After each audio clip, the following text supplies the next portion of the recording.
on an aggregate basis, there's around 600,000 users. Paying users is around 5% of that, or around 3,000. And of those 3,000, the average revenue per paying user is around $1,400. So it's very high. Yep. And then the largest player in the game has spent over $250,000 in the game. Before we begin, I want to give a shout out to our new sponsor, SocialValue, an AI-powered investment research terminal with prop indices and a high-performing DEX on its own chain. Join its third research competition for a $100,000 prize pool by submitting on socialvalue.com or on bigclub.io, with an additional chance to win another $2,000 every 2 weeks.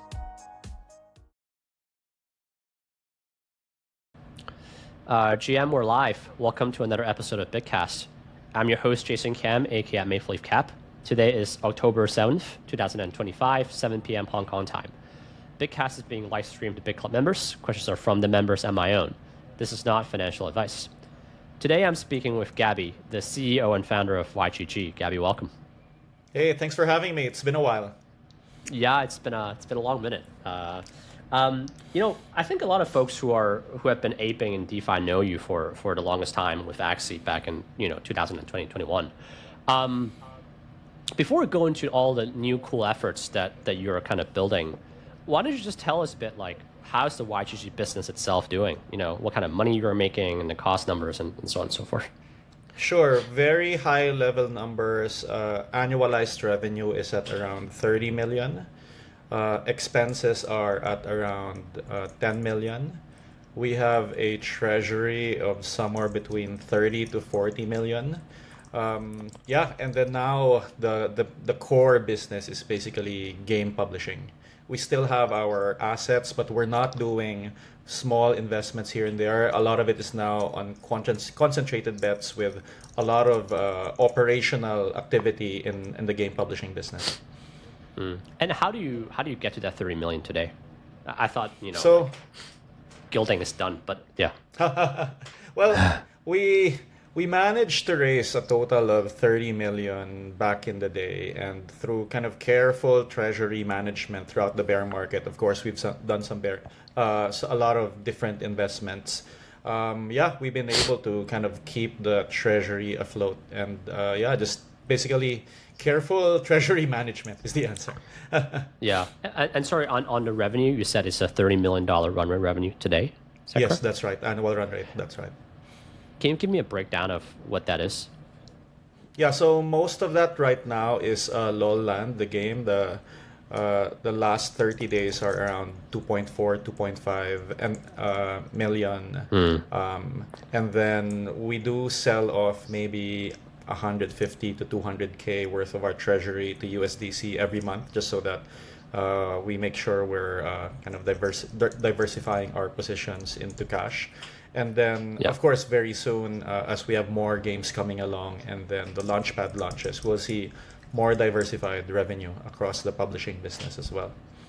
I see. So you're annualizing most of LOLland to get to that 30 million?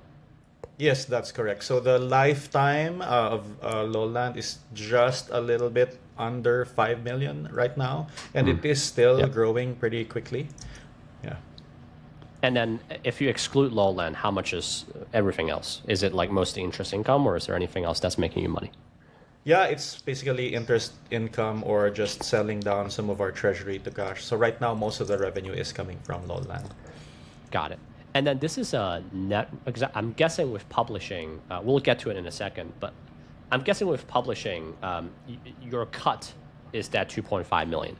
Is that correct? Or is it like you have to... So this is gross. We get all of it. The beauty of Web3 game publishing is that we're not giving 30% to an app store such as Apple or Google. And then essentially the studio is Hyperreal is incubated within YGG. So we get this revenue whole. Oh wow! And the 10 million is just labor. You don't pay out anything to like the team that built the game. They have token incentives basically, and of course they're going to get a portion of the LOL token. But as you see more games come with third-party publishing, then you'll be seeing more revenue sharing deals. I see. Okay, so for Lowland itself, you're basically reaping all the revenue, and it flows straight to the bottom line to YGG itself. It's almost like That's correct. oh, interesting. I didn't know that. That's cool. Think about Valve and Half-Life or Mario and Nintendo. That's what Lowland is to YGG. It's kind of our anchor game. And the 10 million is just OpEx. It's just bodies. Yeah, pretty much. Got it. That's cool. Why don't you? This is a good segue. I suppose. Can you tell me just how the kind of Lowland agreement work with you and them? I'm guessing you own 100% of it. The bodies that built this game basically works for you, but the team owns a portion of the token if they were to launch one, and then YGG owns the remainder. Is that kind of? Can you walk me through how it works? So that's correct. So the studio itself is a studio that we incubated out of YGG. So we own the IP and the revenue of the game. And then the team gets basically token incentives tied to revenue milestones in the game. And they own a portion of the upcoming LOL token supply. Roughly, if you can share with us, what's like the rough breakdown of, if they have a token, here's YGG, here's their team, here's like to everybody else. What do you mean? Sorry. Yeah, because it seems like Lowland will have a token, right? Maybe through Launchpad that we'll talk about. Yeah, but like, how much is the team? How much is the YGG itself? Oh, how much? So for the LOL token, and we published this in our website, the hype reel, the Lowland team is going to receive 10%. YGG actually does not have an allocation in the LOL token. Got it. And the rest of it is just potentially airdrops, fundraise, and so on and so forth. Exactly, that's right. Got it. And is YGG emitting its own YGG tokens to reward Lowland activity? Yes. So how the game works is that we take in stables or ETH in a dollar basis. So for example, someone may be paying $100, $500, $10,000 in the game, and then they get a variable amount of rewards. Typically, it's between maybe a little bit below to a little bit above the amount of money that you put in. And that's where the strategy in the game that comes to play. There are things that you can do to kind of increase the yield that you're going to get from the game. And that's why we kind of really targeted what we call the casual degen audience. This audience are not the hardcore gamers looking to play an MMO or a TCG. These are people that are degens looking to farm yield, trade NFTs, meme coins, perps, and then play a game where they can basically earn YGG tokens, they can get abstract XP, and then they get a chance to farm the LOL token as well. So that's how you should think about it. Their calculation, they pay US dollars or ETH to get the LOL token. That's correct. They pay it, but they could get YGG token and LOL token, basically. Yeah, they get the YGG token as immediate rewards when they claim from rewards. They get abstract XP weekly, and then they're able to farm for allocation for the LOL token. Got it. And they're kind of assuming they may lose money on YGG, but make it all back on Lowland plus YGG combined versus what they spent. Yeah, there is a strategic element. So there are weekly leaderboards, for example. So even though think of what we're generating with the game is like a continuous spot bid. So for every dollar that comes in, very roughly, $1 comes out. But some people win more of that. Some people get a little bit less of that. So it's a way for us to actually generate continuous spot demand for our user base. And the interesting thing here is that as our game scale, not just Lowland, but the entire business, it becomes an aggregation of spot demand, which you can use to deliver distribution of different tokens. So right now it's YGG, and we have a pretty big liquidity pool underneath that so that people can claim the rewards and swap it if they want. But essentially we're aggregating spot demand for tokens. Sorry, and just to understand, because maybe I'm mistaken, but like they spend cash, they get YGG right now. In the future, they get Lowland. But But the YGG they get it right away. Can they sell? They get it. You have to reach a certain amount of points in the game, but you can pretty much get it, immediately. Got it. So isn't that basically you're OTCing out YGG? It's Roughly? it's a spot sale, and this is very powerful because if you have a continuous spot demand for your game, this means that you don't ever need to OTC at a discount. So, like we've said no to OTC requests, like we don't need it. And Right. whatever the price is of YGG, we basically have spot demand for it with people playing the game. And then when we have excess cash and then the price is low, then we use that to make buybacks. I see, but in reality, you're kind of just selling, YGG at a variable rate to the guys that pay you. You're like TWAPing out, if I'm not mistaken, like through the low. Yeah. Yeah, so that's the business model of the game, and the beauty of that, as the demand of the gameplay comes in, basically you can even use other tokens to satisfy those rewards demand. Because if you think about games themselves, they're basically reward distribution mechanisms, right? I play a game, I get a Sure. reward. But once you're able to aggregate all of that, that gives you a really powerful distribution mechanism to distribute not just your own token, but other people's tokens. And it means that you don't ever need to do OTC at large discounts. Um, Understood. What's the metrics for the games like? I know you made like $45 million historically, and I'm guessing $45 million worth of YGG already went out. But how many people are playing on a weekly basis? Give me some Yeah, metrics so for us. so on an aggregate basis, there's around 600,000 users. Paying users is around 5% of that, or around 3,000. And of those 3,000, the average revenue per paying user is around $1,400. So it's very high. Yep. And then the largest player in the game has spent over $250,000 in the game. I see. Understood. And you, the game. I'm surprised I haven't asked this, but the game, like, what do people do in a game? Yeah.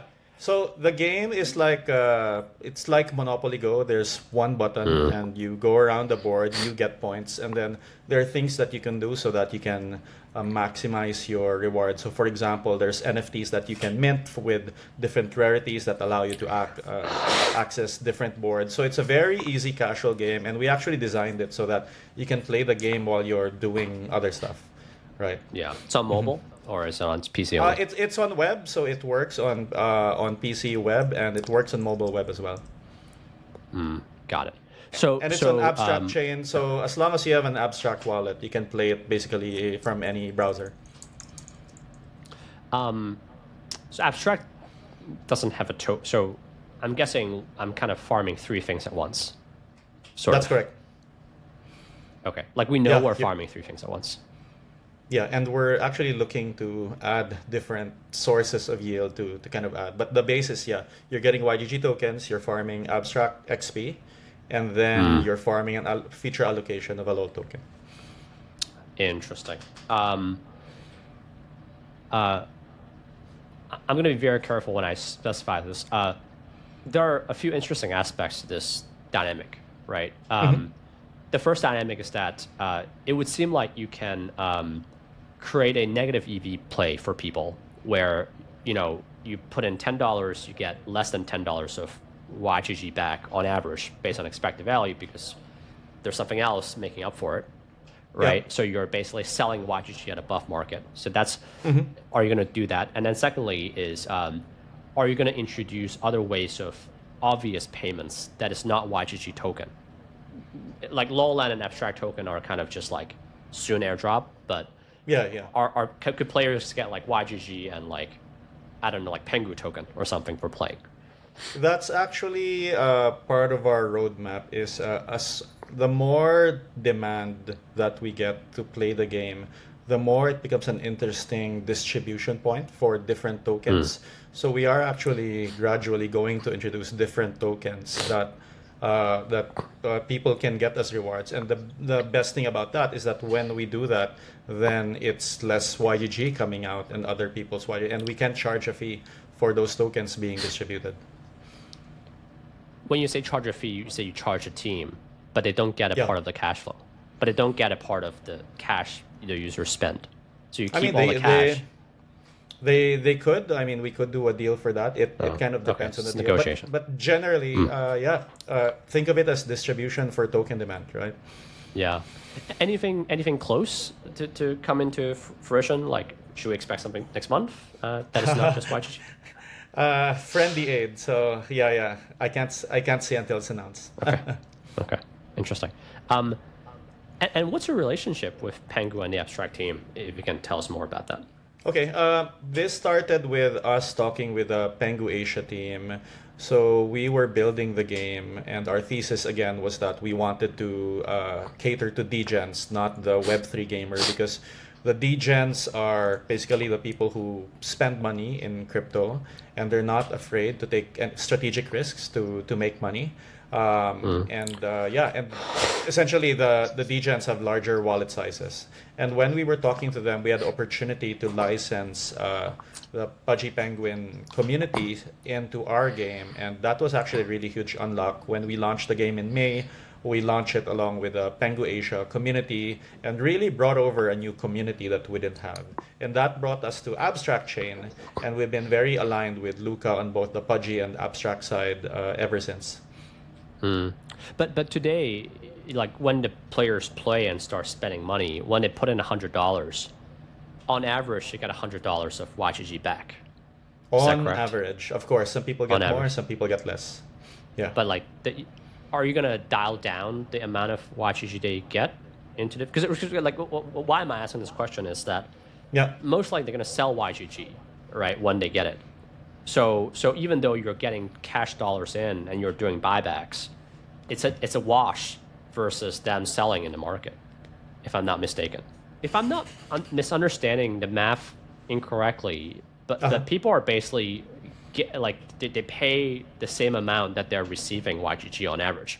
With And variance. some may keep, with variance, some may keep it, but most of them will sell it. So even if you use all of that cash that they pay you to buy back YGG token, it's going to be coming from like those same YGG that you sold will be given out will be sold. So it's kind of a wash. So Until you sort of what am I missing? here's the interesting part. Once you aggregate the demand, then you have gameplay options to get them to want to keep their YGG tokens, right? First is that the NFTs that we have are priced only in YGG. So to access the different boards, you have to pay only in YGG, and that gives us tokens back. Second is that, now once you have the attention and you have the tokens, now you can give the people interesting things to do with their tokens. So for example, can they stake? Can they use those in-game? Interestingly, on Abstract, we already have almost 10,000, so 9,500 holders. So it's like, we're distributing the holders out to the player base. And then when the Launchpad comes out, then it creates very concentrated demand pressure for YGG, because now people are using their YGG as a way to access the game tokens. So the most important part here is that you're aggregating demand, because once you aggregate demand, you become a distribution, and with distribution, there's a lot of different things that you can do to create demand for the token. That's helpful. So how much YGG do you feel like is distributed, gets sold right away versus being like capped or recirculated in NFTs? Right now, it's probably a little bit over 90%. I think as the Launchpad comes in, that ratio will be much better. So, sorry, like 90% gets sold right away, but that could go up. That could go down over time. Okay, interesting. It'll go down. That's right. Got it. And it also, that 90%, the impact will also be lower as you introduce like negative EV spending, right? Because they get other tokens. Okay, interesting. That's right. So and you obviously people can get tell other sometime. tokens, and then you give them access to Launchpad tokens. Then you price in-app purchases in the tokens as well. So that's where the game comes in to create basically use cases for the token. Tell me about the Launchpad that you're working on. Yeah, so once Lowland actually started succeeding, we were thinking about, okay, what's next? Because a lot of people, everyone in crypto is basically here because they want to make money of some sort. A lot fewer people want to play a game. So we wanted to increase the kind of surface area of people who wanted to be exposed to what we're doing. And that's where the Launchpad comes into play. We take a lot of inspiration from Virtuals. I think Virtuals did a really good job for the AI tokens, but we wanted to create something that is kind of unique to what we're doing in games. The biggest advantage of what we're doing as a game versus AI agents is that a game is a natural source of revenue, so we don't have to worry about revenue. The products naturally have revenue, and so the tokens that we're launching are not basically meme tokens. They're tokens tied to products that have real revenue and real demand. So we set about working on the Launchpad pretty much right after Lowland launch, and we want this to be, think of it like Steam times Virtuals. It's a place for game discovery, distribution, and also a place to launch the tokens for the games that we're publishing. So that turns us into the hub for any game token that wants to have distribution, that wants to have revenue. And so the platform play is really an essential one for YGG as the ecosystem token. Specifically for let's say for Lowland, for example, like how would it work when this thing goes live for launching or something? Yeah, so we just announced the LOL token as the first token coming out of the Launchpad. It's launching at 900K FDV for a game that has done over 4.5 million in revenue. And there's only two ways to get it, so it's a fair launch. The two ways to get it are either to participate in the Launchpad, so you generate points, and to generate points, you either stake the YGG token or you do in-game quests. So these quests are quests inside Lowland and the other games in the platform, and that will result in revenue for us. And then when you have the points, like similar to Virtuals, you submit your points and your allocation. The most that anyone can put in is 1% of the contribution amount, so $900. We're looking to contribute $90,000 of YGG tokens and then bootstrap the entire thing into the liquidity pool. So the starting liquidity pool is $180,000 between YGG and LOL. And yeah, you can only use YGG tokens to get a share of the LOL token. Right, so you contribute YGG and you get a LOL Correct. token. And then the same Correct. YGG, what was the USD side that goes into the... sorry, the YGG is what gets paired with the LOL token on the pool. That's correct. So it creates a lot of demand for YGG, not only to contribute it, but as more games come up, there's actually more YGG that's going to be locked up in these pairs. And YGG is effectively locked in that LP pair. Yeah, that's right. And so typical for alt pair, the fee is 1%, but unlike, for example, Virtuals that uses that fee and then sells it because that's cash flow, for us, we view it as an effective supply reduction. So we'll use the fees to either make the liquidity pool bigger, or we redirect those fees to player rewards, actually. So the fees from swapping will eventually be a source of in-game rewards. Got it. That's interesting. I mean, sub 1 million is very low. I like the lock dynamic. If it pumps, has Lowland said anything about what's the best way to ask this? Right now, the $4.5+ million of revenue goes to YGG, right? That's correct. After the listing of Lowland, what happens to those revenue? Like, would it be split to Lowland token holders? So, I mean, we're still funding. To give you an idea, Lowland cost us $500K to make, and maybe somewhere between $100 to $200K to operate on a monthly basis. So we'll continue funding the game and scaling the game further, but it actually doesn't cost us that much in absolute terms. And then the LOL token will have natural in-game utility. So people use it actually as a staking token for the VIP system. There's 10 VIP tier reward tiers in-game.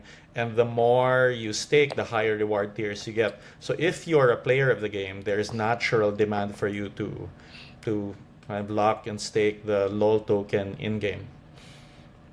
And then for the people Right. who are trading But it and swapping it, it becomes basically the fees become a source of basically supply reduction. Right, but none of the revenue that people generate from, because whoever contributed revenue previously would get a windfall from further airdrop from the lowland token, right? And they also get paid in YGG, and Yeah. then they're going to keep spending the cash dollars to basically get YGG and lowland and maybe even abstract down the road. But Yeah. but you're basically saying that none of those revenue would go towards lowland itself, right? The cash revenue would just go to YGG. Yeah, it goes to the YGG Treasury, which funds lowland development. That's correct. Nice. Would you ever consider diverting a part of that lowland generated revenue to not just YGG, but also buying back the lowland token itself? It seems like So- that's what the lowland stakeholder would want. Yeah. I mean, I don't think it's necessary for LoL itself because we can create a lot of gameplay derivative ways to be able to provide value to the LoL stakeholders. So yeah, I think from a gameplay perspective, there's many things we can do. But I think what we're going to do is that if there's good reasons to do so, we'll be buying back the YGG token. I see. How big is your pipeline for the Launchpad? Oh, yeah, glad you asked. So now we're talking to a lot of developers. When we launch, there'll be more than one game. There'll be 4 games in the platform. I won't announce what those are. It'll be a little bit of a surprise. But now, interestingly, a lot of game developers are talking to us to launch a game with us because, frankly, a lot of game developers haven't really found a sustaining business model in Web3 gaming. And now we've found something that works with casual degen. So our pipeline is pretty good for different titles to come in within the next year. Got it. What would be a number that kind of makes you happy and like number of projects? And are they going to all follow the same lowland playbook of a period where they know they're going to get airdrops, but pay the cash first, and then there will be this like ICO which uses staked YGG, and then kind of just like roll? Is it going to be a similar playbook? And and how big would the pipeline look like? Like, what would be a number that makes you happy in a couple months? Okay, good question. I mean, I won't spoil everything, but we just released a game last month. So the game is Giga Chatbat with our friends at D Labs, which is a really good Korean studio. And obviously, with the success of Lowland, like you can figure out what comes next for that. And generally, we want to be either introducing a new game or a token for a game in the Launchpad every 1 to 2 months. So this is not permissionless, this is curated because we want to ensure that we are only releasing tokens for games that actually have revenue, that are real actual products. So we're more concerned about like the quality of the products and the tokens that we're bringing out instead of the velocity. Because what happens with a lot of these, for example, like Launchpad playbooks, is that first 1 or 2 Launchpad tokens work, and then there's a rush of supply coming in, new tokens coming out, and then the quality of product gets worse and worse. And that's something that we want to avoid. So we want to make sure we keep the quality bar high, and we release a game. We want to make sure that the game is good enough to launch a token and still be a real product, like even a year or 2 down the line. For these new launches, would it follow the same playbook of you using YGG as a means of incentivizing early revenue? And would it still be the sort of neutral EV like you are today? I think we will probably experiment with different variations. Could be different tokens, different ways of doing EV. So I'd say that a lot of things are still on the table based on how we would A/B test the gameplay. Got it. Okay, but I, like in terms of orders of magnitude, like by this time next year, if things go well, I should think of maybe like 5 to 10 projects launched to the Launchpad, Yeah, and not like 100.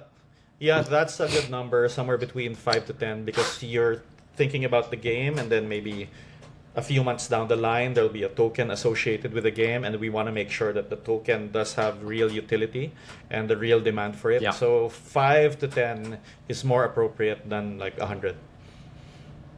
Okay. But that would and they're all going to come out at 1 million FDV, I'm guessing. Well, subject to discussion. I think for games that we're publishing, we want them to be as low as possible. So 900K is where we peg at. You will probably see in the future that there will be guest teams that will be launching with us, for teams that where we have vetted the quality, but we are not directly publishing the game. And in that sense, well, it'll be up to the team to figure out what their initial FDV would be. I see. Okay. So okay. So it's like basically what I'm trying to get to is like there will hopefully be more than $1 million worth of YGG being soaked up through staking. Oh yeah, absolutely. You know, absolutely. like you'll want. But it's like so small, right? It's like for Lowland, it's just barely 100K worth, and then in the future, even if you have 10 projects, it's like $1 million worth, and maybe they put in more, maybe they put in like 10x the amount because it's like for sure make money. But do you expect this to be a big impact driver to like the YGG lockup itself? Yeah, because first of all, so there's different elements, right? First of all, is you have the YGG staking for points. So if you want to be actively contributing to the ecosystem, you'll be staking there.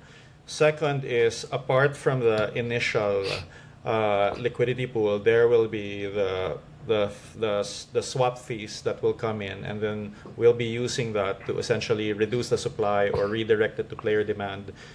So I expect there are a lot to be more ways to lock up YGG as kind of the ecosystem grows. So the main thing for us, and I think the most important part of this, is that we are giving the value of the game token almost 100% to our community, because this is the best way of doing user acquisition. Give the community something that they can participate and do well in, and if you do that, more people will come in. We'll see more players in our games. There'll be more revenue. There'll be more demand. So this is kind of the network effect that we're looking to achieve with the platform.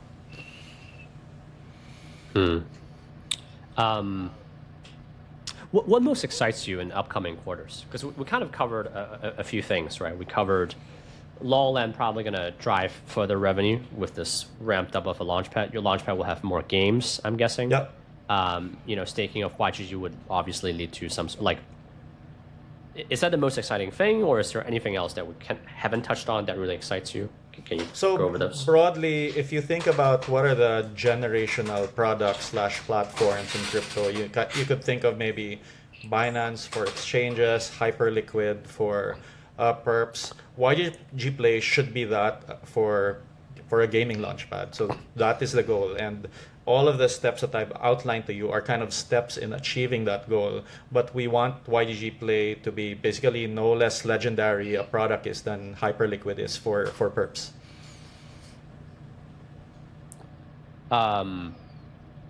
Interesting. Can you go a little bit more into that? Like what does that mean for the business? So think of a platform where you can discover a lot of different games. So if you become the go-to place for game discovery, in the same way that, for example, Binance is the go-to place for discovering tokens, right? Then there's a lot of things that you could add into the platform. So now you have game discovery. You can direct people's attention through quests, and then the quests lead you to allocation of low-value tokens that community will participate in. That gives you basically an attention and value loop for your community. And once that loop gets stronger, then there's a lot of different elements that you can add to it. Like even now that Hyperliquid is basically under attack by a lot of different competing perps platforms, it's still probably the best, right? And it's not as easy to dislodge or just fork away that kind of lead from a network effects and from a product perspective. So that's what I mean when I say that like we want to be a generational platform. Think of Steam. There's a lot of different alternatives to Steam. Epic Game Stores, they are offering 12% versus 30%. but 99% of people still use Steam because it has the network effect, because that's where the attention and the eyeballs are. So that's how I think about it from a platform strategy. And each of the components, the game, the Launchpad, the game discovery, the points, are all features that kind of drive towards that. Of the four that you mentioned, and maybe more to come, are there any single one of them that you feel like could be way bigger than, let's say, Lawland? Well, the hard part about games is that, like, you can probably tell when something is going to be a dud, but it's hard to tell which games are absolutely going to be a hit. Even with Lawland, like, we thought it would be good, but it actually surprised us how well it launched and how well the uptake has been. So what we want to do is work with game developers, sign up good games, kind of position them for kind of maximum chance, and then we'll see. And by the way, if there's a game that looks like it might be a hit, then we'll most likely try to acquire the IP or the game studio. Got it. But the four, like, they're not incubated. Like, outside of Lawland, they're not incubated by you, right? They're kind of built externally. No. So chances are the revenue that comes in, like, it'll be split between you and them. Of course, versus you taking all of it. Yeah, that's why Lawland is so important for us, because it's our home game, right? In the same way that Mario is for Nintendo, and then like how Half-Life is for Steam. Like, every platform needs its hit piece of content, which allows you to attract different pieces of content to make the platform a lot richer than it is, rather than just having one single game. What do you think the ecosystem will look like, this time next year? Do you feel like, everybody else that kind of have been trying for a while didn't really pan out, and then Abstract came out along with you with all these games you launched, became like the leading, like, how do you think it will pan out? Okay, so looking at the peers and yourself.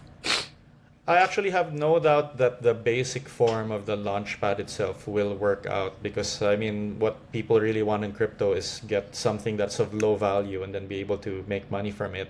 It's really more of I think that a lot more games will want to work with us, will want to either have us publish their game or list in the platform to get discovery. So we kind of want to get that gravity where if you launch a game, then you have to work with YGG. Interesting. I'm trying to get a sense, because of the four that you picked, I'm trying to figure out, like, are there 400 behind it that are equally good quality and you're just picking four? Or is it there's more coming behind it. Is there a ratio? We'll be listing more in the next few months. But we don't want to waste all our bullets in one shot. So, like, we want to make sure we have some surprises when we announce a new token. For example, there's a new game launching with it, or when we launch a game, there's a new token coming out. So we want to make sure there's a good pipeline of content. Yeah. What happens to the incentives once you run low on the YGG token that you could give out? Like, let's say you have 4 or 5 projects coming out at once, right? And then, So interestingly, one of the biggest weapons that we have was that our original YGG token supply was 45%. In the last 4 years, that community allocation is still at a little bit over 30%. So while a lot of other projects actually burned their token supply, we kept a lot of it.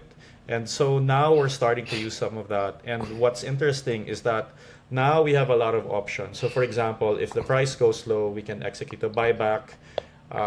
Now when we have more players, we can actually divert some of the tokens to other people's tokens and create distribution for them. So I'm not really concerned about running out of tokens because this is kind of something that we've prepared for very kind of a few years in the making, and now we have enough momentum. And as the YGG token price goes up, we're also giving out less tokens because we are pricing all of these in USD value. And we sort of ran through the math of 30 million of Treasury, right? But also 30 million of annualized revenue minus $10 million of cost with Lawland alone. Of the $20 million profit, does it accrue straight to the $30 million treasury base that you have, or does it go somewhere else? It goes straight to the treasury. So for the 4.5 million of revenue that we've made, we've executed 2.5 million worth of buybacks. Yeah. The way we do our buybacks is that we've taken the supply out of Binance.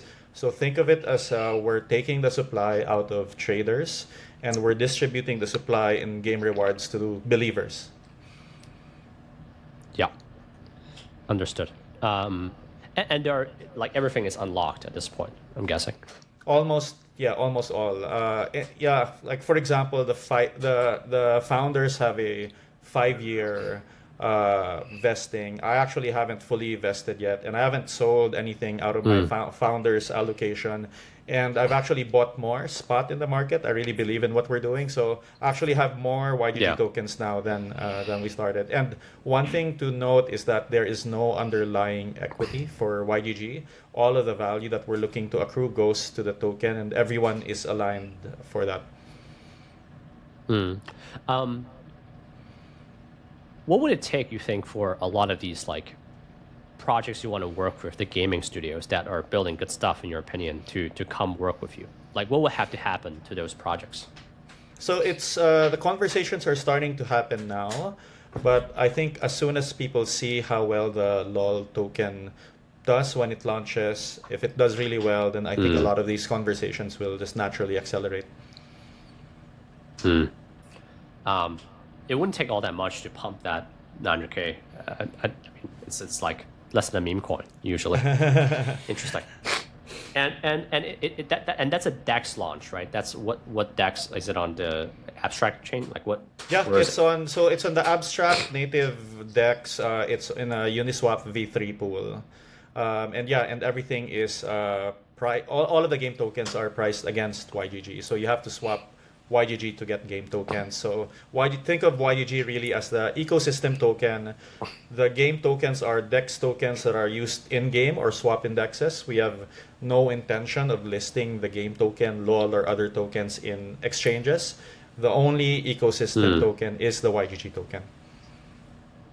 I see. Would you work to broaden the venue at which people can buy these gaming tokens? Like, I don't know, like through layer 0 bridging it to, I don't know, Base or Solana or something?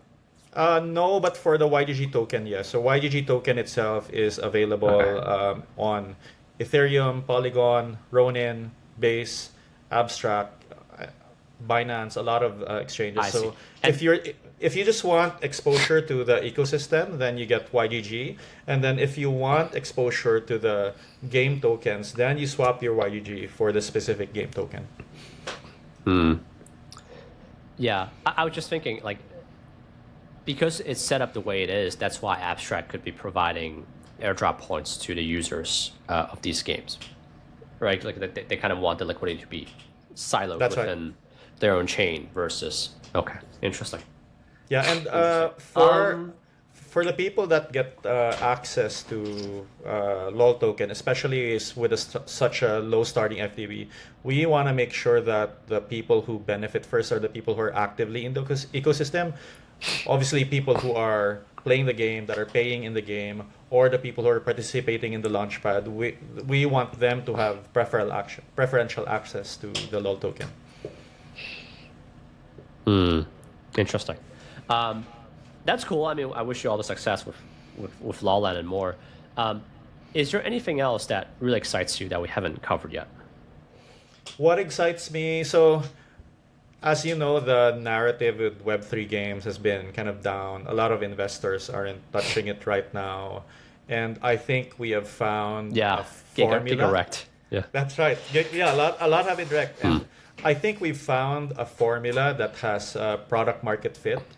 This is actually a situation that I'm no stranger to, because when we started YGG and guilds in 2020, there was no narrative for it either. And it was like, what is a guild?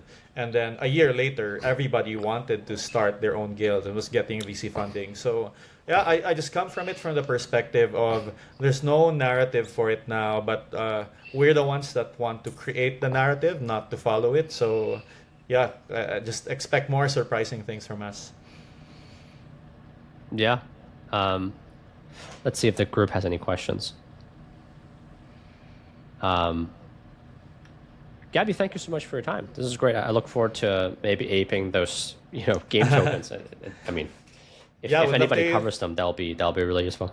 Would love for you to Sorry, participate. and last thing before we hop out, Yeah. this is really important. I think we also get like other initiatives that are kind of popping off that are also entertainment related. That's right. I just thought of this.